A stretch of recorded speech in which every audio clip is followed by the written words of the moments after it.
Online games के जरिए ठगी की वारदात को अंजाम देने का मामला लगातार चर्चा में बना हुआ है। लोगों को पैसों का लालच देकर ऑनलाइन गेम खिलाकर लगातार ठगा जा रहा है। ऐसे मामले सामने आ रहे हैं जहां लोगों को लाखों का चूना लग रहा है। ताजा मामले की बात करें तो एक पुलिस वाले के साथ ठगी को अंजाम दिया गया है, वो भी कुछ हजार रुपए नहीं बल्कि 15 लाख रुपए की ठगी को। नमस्कार, मैं हूं किरण, आप देख रहे हैं डेली लाइफ। इस ऑनलाइन गेम के चस्के ने लगातार लोगों को परेशान कर रखा है। लगातार लोग इसकी जद में आ रहे हैं और उनका नुकसान हो रहा है। इसी चस्के ने यूपी पुलिस के एक कांस्टेबल को 15 लाख रुपए का कर्जदार बना दिया है। उन्नाव में तैनात पुलिसकर्मी का एक वीडियो सोशल मीडिया पर जमकर वायरल हो रहा है। इसमें पुलिसकर्मी एसपी से मदद की गुहार लगाते सुनाई दे रहे हैं। वो कह रहे हैं कि मानसिक रूप से बेहद परेशान है, कर्ज में डूब गए हैं, बैंक से भी लोन ले रखा है, उनकी मदद करा दी जाए, नहीं तो वे खुदकुशी कर लेंगे। बाद में उन्नाव पुलिस की ओर से एक्स पर एक बयान जारी करते हुए कहा गया कि सिपाही को समझा दिया गया है। वायरल वीडियो उन्नाव के 112 कार्यालय में तैनात सिपाही सूर्य प्रकाश का बताया जा रहा है। पुलिसकर्मी उन्नाव पुलिस अधीक्षक से गुहार लगा रहे हैं। सूर्य प्रकाश वीडियो में कह रहे हैं कि ऑनलाइन गेमिंग के चक्कर में वे 10 से 15 लाख रुपए हार गए हैं। उन्होंने बैंक के साथ ही जान पहचान के कुछ लोगों से कर्ज ले रखा है। कर्ज के कारण बेहद परेशान है। अगर पुलिस विभाग के कर्मचारियों से 500 रुपए की भी मदद मिल जाए तो उनका काम हो जाएगा। वायरल वीडियो में सिपाही साफ कहते हैं कि अगर मदद नहीं की गई तो आत्महत्या करने के लिए विवश हो जाएंगे।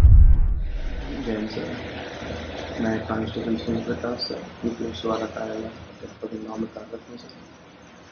मैं पिछले कुछ दिन से बहुत परेशान रहता हूँ सर।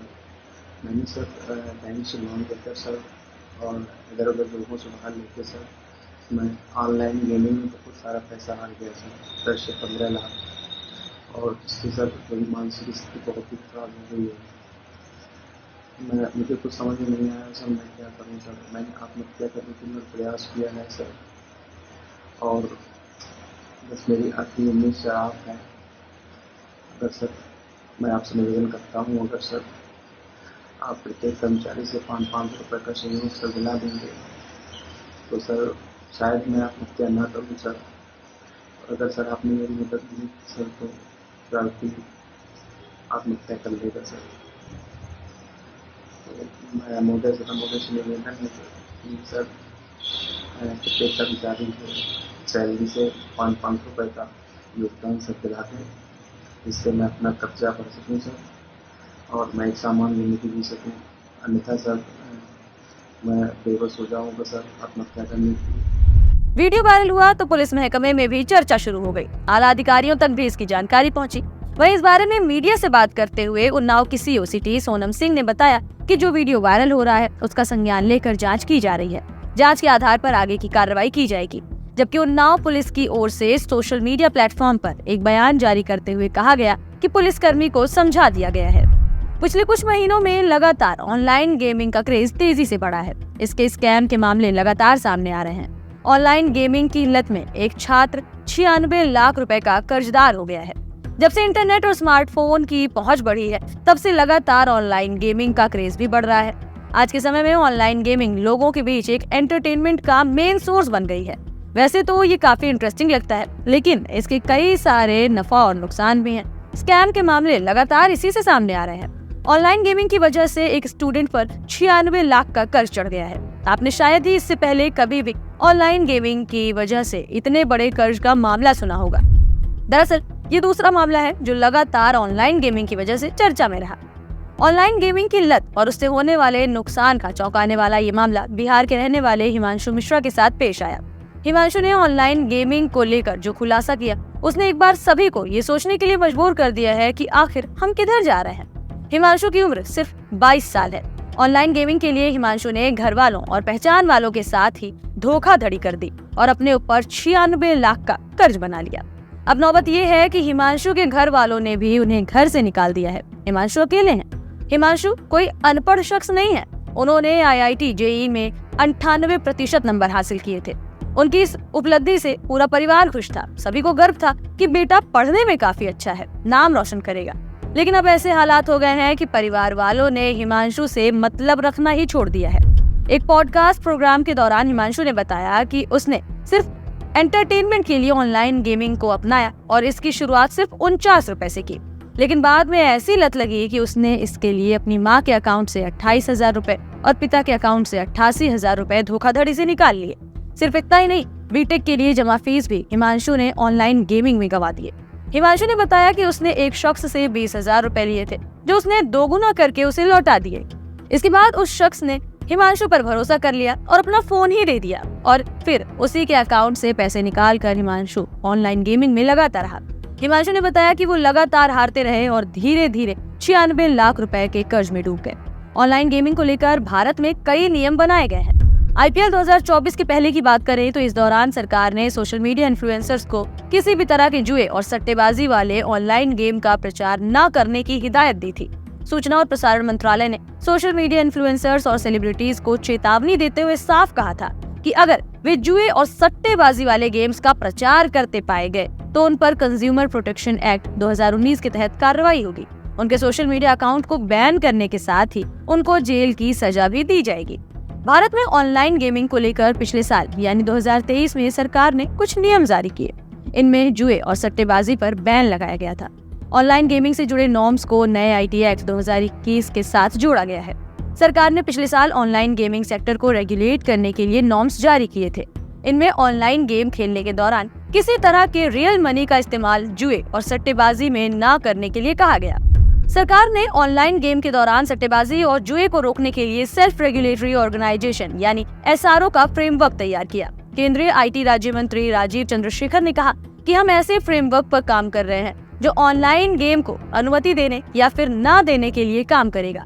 ऐसे में कई SRO बनाए जा सकते हैं। भारत में उन ऑनलाइन गेम्स को खेले जाने की अनुमति है जिनमें किसी भी तरह का जुआ या सट्टेबाजी शामिल नहीं है।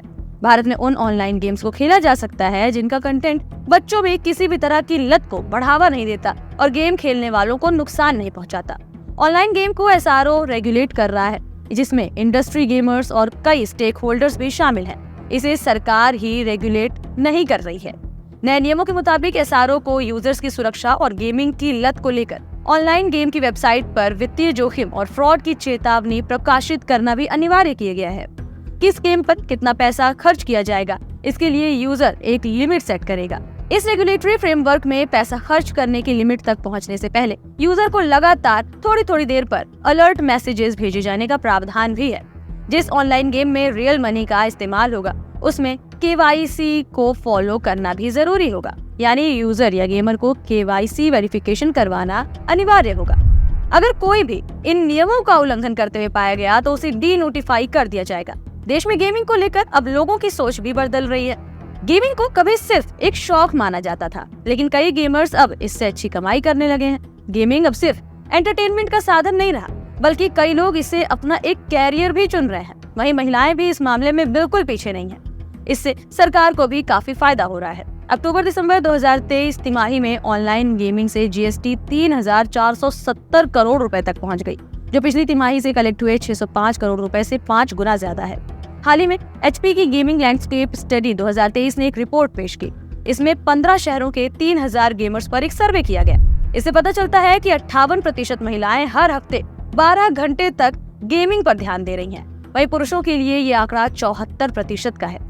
उत्तर भारत की बात करें तो यहाँ 54% महिलाएं अब सीरियस गेमिंग कर रही हैं, जबकि पश्चिम भारत में ऐसा करने वाली महिलाओं का प्रतिशत 74 है। सर्वेक्षण में गेमिंग को लेकर माता पिता की राय भी जानी गई।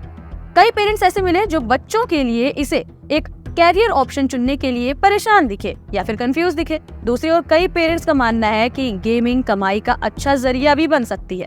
उत्तर भारत के 52% गेमर्स ने बताया कि ई-स्पोर्ट्स प्रतियोगिता में हिस्सा लेना चाहते हैं। ये इस बात का सबूत है कि समाज गेमिंग को अब सिर्फ एंटरटेनमेंट नहीं बल्कि कैरियर बनाने का एक अच्छा रास्ता भी मानने लगा है। इसका एक सबसे बड़ा एग्जाम्पल PM मोदी का है, जो कि देश के बड़े गेमिंग इन्फ्लुएंसर्स से मीटअप करते रहते हैं। उत्तर भारत के 53% माता पिता इस बात पर कंफ्यूज हैं कि क्या गेमिंग एक स्थायी कैरियर का विकल्प बन सकता है। साथ ही सर्वेक्षण में शामिल 47% माता पिता खुश हैं कि हाँ, गेमिंग में भी कैरियर बनाया जा सकता है। चलिए अब ये समझने की कोशिश करते हैं कि सरकार इससे कमाई कैसे करती है। आखिर अगर मामले इस तरह से सामने आ रहे हैं तो अब तक कोई बहुत बड़ा एक्शन क्यों नहीं लिया गया? अब तक पूरी तरह से इस गेम को बंद क्यों नहीं कर दिया गया? मान लीजिए आप लोगों ने 100 रुपए खेलने के लिए ऑनलाइन डिपॉजिट किए, अब 28% GST चार्ज किया जाएगा। अगर आप 100 रुपए लगाकर 200 रुपए जीत गए और आप इस पैसे को निकालते नहीं हैं और फिर से गेमिंग करते हैं तो आपसे दोबारा 28% GST नहीं लिया जाएगा। लगभग देश की 40 करोड़ लोग ऑनलाइन गेमिंग का लुत्फ उठाते हैं। ये इंडस्ट्री दुनिया भर में तेजी से ग्रो कर रही है। अगले साल यानी 2025 तक गेमिंग इंडस्ट्री के 41,000 करोड़ रुपए पहुंचने के आसार भी जताए जा रहे हैं। यही माना जा रहा है कि सरकार भी अभी तक पूरी तरह से ऑनलाइन गेमिंग पर बैन लगाने के बारे में नहीं सोच रही है।